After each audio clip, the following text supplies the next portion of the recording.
E nós já estamos de volta com o programa Manhã da Piedade, aqui pela sua TV Horizonte, emissora da Rede Catedral de Comunicação Católica. Olha só, e nós já estamos, gente, às vésperas, do segundo turno das eleições de 2018.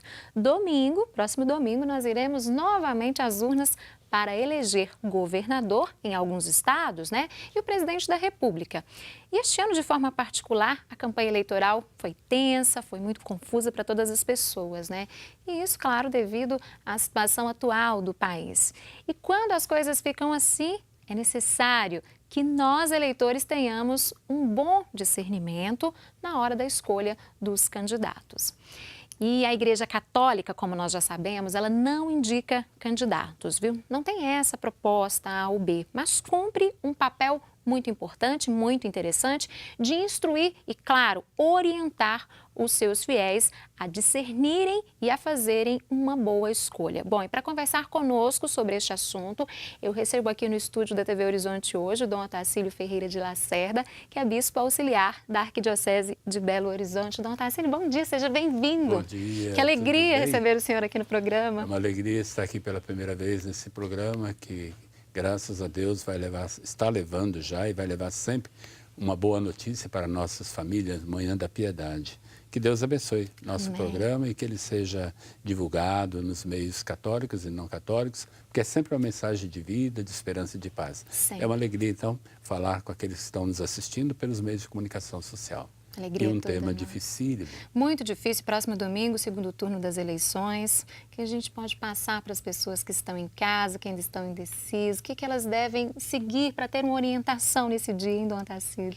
Assim como a CNBB tem se pronunciado com as suas notas, mensagens, a Arquidiocese de Belo Horizonte também deu uma grande contribuição. Nós, bispos da Arquidiocese, juntamente com o nosso arcebispo, nós fizemos uma nota, bem-aventurados os que promovem a paz. Então, 10 princípios, muito mais que uma nota, é uma mensagem. Como que oferecendo 10 luzes para iluminar a decisão do eleitor. E você assinou muito bem, não apontamos nome de candidatos A, B, C, tampouco partido. O que nós procuramos pautar na mensagem os princípios que devem mover todo cristão. Isso é muito importante. E esses 10 princípios são ancorados, para mim, em duas coisas importantes. Primeiro, você trouxe alguns exemplos, fundamental. Bíblia Sagrada. O cristão tem que decidir seu voto, sobretudo nós católicos, a mensagem fundamenta os princípios na palavra de Deus. Mas uma leitura correta, porque eu posso fazer uma leitura deturpada da palavra de Deus. E a Sagrada Escritura, ela foi feita para elevar e promover a dignidade, a beleza da vida, o projeto de Deus. E a igreja, claro, a nossa igreja católica, ela tem uma doutrina social, aquilo que deve pautar, orientar o agir de cada cristão cidadão no mundo. Então, é um compêndio da doutrina social da igreja. É uma riqueza. Quem conhece a doutrina social da igreja tem mais critérios, princípios para agir. Então, a nossa mensagem é muito mais para chamar a responsabilidade. Porque o voto é uma responsabilidade muito grande, Eu creio que eu sempre digo, é um direito e um dever. É algo conquistado que nós não podemos banalizar, Nós não podemos perder essa oportunidade. Por isso que no primeiro turno nós insistimos muito que o cristão não pode ser omisso, o voto branco e o voto nulo. Isso é impensável. Nós temos que fazer uma escolha. Alguém diz, mas está muito difícil. Façamos a escolha. Depois vamos cobrar a partir daquela escolha feita. Se eleito foi, nós vamos continuar acompanhando, cobrando, para que as propostas não fiquem apenas no papel ou no ar, mas que elas se concretizem efetivamente. Sim. Não podemos nos omitir. Não podemos, de forma alguma. Eu queria que o senhor falasse, então, sobre a motivação, a principal motivação para a elaboração desta carta, que é bem-aventurados os que promovem a paz, Dom Otacílio? Perfeito. A motivação é a partir da Sagrada Escritura, mas nós, bispos, fundamentamos de modo muito especial no Sermão da Montanha, nas bem-aventuranças, que vai do capítulo 5 ao capítulo 7. Isso é muito importante. As bem-aventuranças, ela está lá no capítulo 5º, mas ela vai se desdobrando e se desenvolvendo no capítulo 6 e 7, versículo 29. Então, a mensagem, quando você vai lendo, você vê que ela é um desdobramento do Sermão da Montanha. Diga-se de passagem, a alegria da santidade, que é a última exortação do Papa Francisco, também tem como fundamento o Sermão da Montanha. O Sermão da Montanha é para ser rezado, ouvido e vivido na planície. Então, na montanha nós escutamos o Senhor. E na planície, nos desafios, na concretude da vida, né, no dia a dia, é que nós vamos encarnando a palavra de Deus.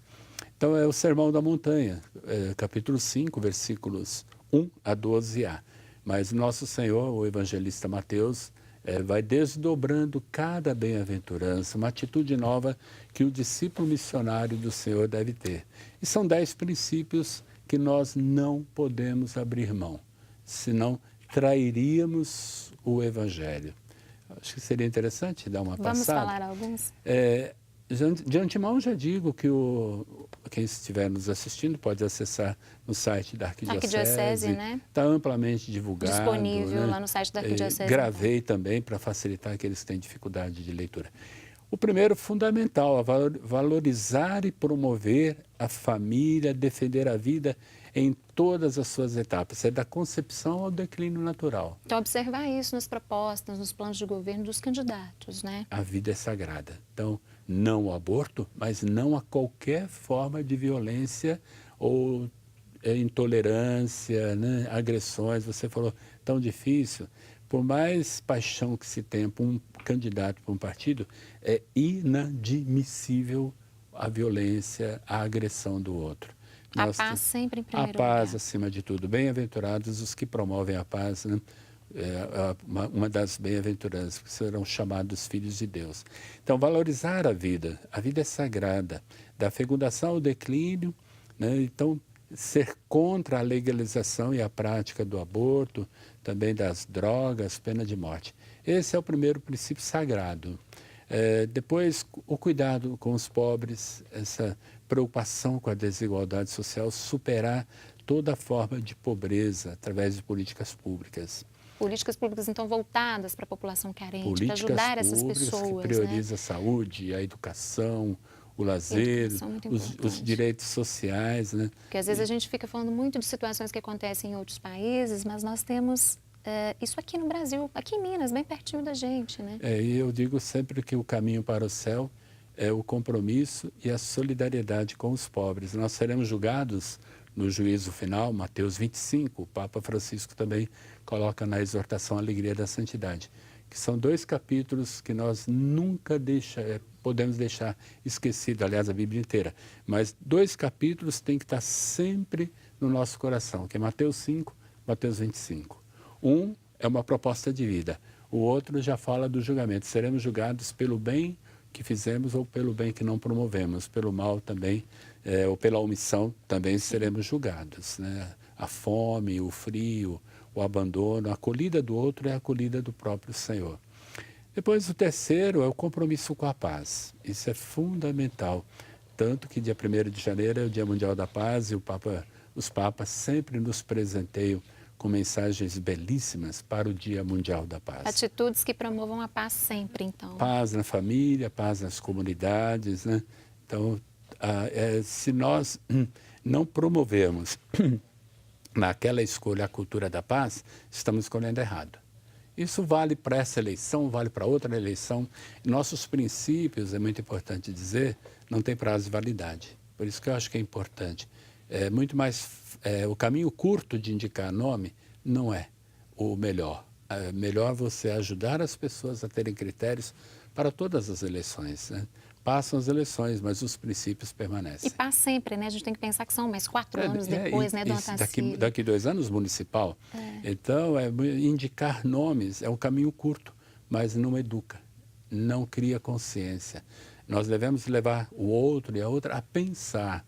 Agora, pensar a partir do critério, a partir da palavra de Deus, a partir de uma doutrina. Tem um embasamento para esse pensamento. Tem que ter embasamento, né? E o que mais a gente destaca nesse documento? garantir a liberdade religiosa. Acho que o respeito às diferenças de culturas, o respeito à expressão religiosa é fundamental. Depois também garantir o Estado democrático. Na abertura do programa você lembrava? Falamos sobre isso, democracia. É o dia da democracia. Então, eu creio que nós temos que escolher candidatos que fortaleçam, que revigorem, que favoreçam o espaço democrático, a construção da democracia. E é um eterno aprendizado. Nós devemos ter um Estado democrático de direito, está no princípio número 5. Depois também o respeitar a autonomia dos poderes. A gente tem os poderes constituídos, né? O executivo, o legislativo, o judiciário. Nós não podemos fazer aquela salada ou desrespeitar os organismos que têm, as instituições que têm, né? Cada um tem uma importância muito grande para a nossa sociedade. O STF merece o seu respeito, assim como diferenciar os poderes e uma harmonia entre os poderes é importante, né? Então, é governar respeitando a autonomia e promovendo a harmonia. Então, a escolha deve ser não para aquele que não vai promover essa harmonia. Nós não podemos fragilizar a democracia. E isso tudo é possível as pessoas assistindo aí os programas, os planos de Com governo, certeza. fazendo uma pesquisa na internet sobre o histórico de vida, de trabalho dos candidatos, né? O histórico do candidato, os compromissos que ele tem. Ninguém é candidato por acaso, ele tem uma história de vida. Agora, precisa analisar a história de vida daquele candidato, quais são os efetivos compromissos que ele tem com a sociedade, com a nação, com o Estado, com os pobres, né? Qual é a efetiva prática de caridade que ele exerce. Sétimo, nós precisamos também, a escolha tem que se pautar naquele ou naquela que preserve a natureza, Sempre. O meio ambiente. Muito. O meio ambiente é uma questão que a gente tem que ficar muito A nossa ligado. casa comum. Hoje mesmo nós falamos na abertura do programa da qualidade do ar, dona Tarsílio, que pode provocar mortes, inúmeras mortes daqui até 2025. Então é um assunto que as pessoas têm que ficar muito atentas, né? Eu sou apaixonado pela Laudato Si e o nosso querido Papa Francisco nos chamou a atenção para o cuidado da nossa casa comum. As nossas escolhas têm que levar em conta quem realmente está comprometido com a defesa de nosso planeta, não explorar, vilipendiar nosso planeta, não destruir o planeta em nome da ambição ou do lucro e não expropriar, né, os povos indígenas também. Respeitar e preservar. Isso é muito importante. A CNBB tem uma história, né, de compromisso Sim. com os povos indígenas, né? O oitavo, acolher também as diferenças que marcam a sociedade brasileira, não a violência. Saber lidar com essas diferenças é fundamental. Eu tenho incentivado nas minhas pregações, não a violência. A nossa escolha tem que ser em alguém que vai trabalhar pela não violência.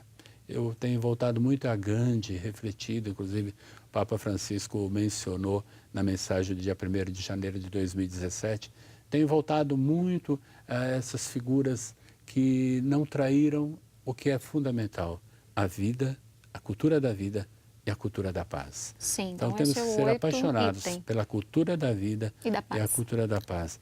E ajudar as crianças na cultura da vida e da paz. Começa desde cedo, Começa né? desde sempre. Às vezes a criança já está violenta, mas ela não é violenta por acaso, às vezes até incentivada pelos pais. Com um comportamento que ela está acompanhando, vivenciando. Eu sempre abominei brinquedos e programas que têm como fundamento a violência. Não é educativo. Então, ajudar até as crianças a crescerem com uma nova mentalidade. Finalizando, o nono, a igreja jamais compactuará com a corrupção. Isso é inadmissível em todos os níveis. Porque às vezes a gente fala de corrupção em Brasília, mas a corrupção a gente pode praticar no dia a dia também. Né? Os gatos, estacionar onde não é permitido. E às vezes a gente comete pequeninas corrupções, isso aqui não vai afetar. A gente cobra tanto, mas pratica determinados atos também que não são legais, o farisaísmo, né? Cobramos, mas não fazemos. Não damos exemplos. Então a gente cobra atenção, mas não dá atenção. Cobra respeito, mas não respeita. cobra diálogo, mas se tranca. Ou fala em paz, mas fica criando discórdia, Vamos fazer a nossa parte, né? Cada um fazendo a sua parte. Finalizo. O último princípio está fundamentado na nossa Constituição, que está celebrando 30 anos. Sobretudo o artigo 5º, todos são iguais perante a lei. Então, valorizar a nossa Constituição é o livro também de cabeceira do cidadão. O cristão tem que ter a Bíblia e, como cidadão, tem que ter a Constituição, porque ali regula as relações sociais, né? Os direitos, os deveres que, como cidadãos, nós temos diante da sociedade, a liberdade, né? E esse convite, a mensagem, ou a igreja tem essa mensagem de paz, né? De oferecer elementos. Já nas comunidades, muitas pessoas falam, bispo, eu voto em quem? Eu, cidadão, tenho a minha escolha, mas eu não posso, no púlpito ou numa pregação, dizer vote A, vote B. Mesmo nos meios de comunicação, devemos ter muita prudência. Não covardia e omissão, é diferente. Prudência é outra coisa. Bom, e as pessoas, é o que a gente já disse várias vezes, é ler, entender o plano de governo, ler sobre os candidatos, porque faltam falta pouco tempo, né? No próximo domingo já as eleições. Essa cartilha, como o senhor já disse, está disponível no site da Arquidiocese de Belo Horizonte. A mensagem está, inclusive tem a mensagem da CNBB recentemente lançada, creio que ontem, muito importante nós lemos essa mensagem. E é fundamental que você que está nos assistindo, pare diante da palavra de Deus, coloque a mão na consciência, pede a Deus a sabedoria do Espírito, e seja responsável na hora de teclar e escolher seu voto. Muitas pessoas falam, está tão confuso que eu não vou votar, ou vou votar branco, nulo. A gente falou sobre omissão também, né? Não, eu falo que é pecado de omissão. A gente tem que fazer uma escolha. Está difícil, eu até digo assim, escolha o mal menor às vezes. Nós temos que fazer uma escolha. Nós não podemos delegar as escolhas, temos que fazer. E depois cobrar, né? Eu votei em você, então eu vou te acompanhar, eu vou querer que aquelas promessas que eu acreditei se concretizem. Acompanhar depois. Se não fizer, nunca mais. Não é só votar e esquecer, né? E falar que está tudo ruim. Tem que ter todo um acompanhamento. Inclusive eu falo que quando eu vou votar tem que fazer uma colinha e guardar na carteira para acompanhar. Isso mesmo, Dom Otacílio. Nós já estamos chegando ao final do nosso bloco. Muito obrigada pela participação. Foi uma alegria muito grande recebê-lo aqui no programa. Estou sempre a dispor. Mais uma vez eu digo, Manhã da Piedade, estou disponível para voltar, para a gente conversar daquilo que possa ajudar as pessoas a serem mais felizes. Muito obrigado. Manhã da Piedade. Nós que agradecemos. Bom, e agora nós vamos a um rápido intervalo. Você que está nos acompanhando, não saia daí, viu? Porque daqui a pouquinho tem uma dica muito especial. Já que hoje é dia da massa, é dia do macarrão, tem uma receita para você de massa fresca, né? Em comemoração a esta data. Então é daqui a pouquinho.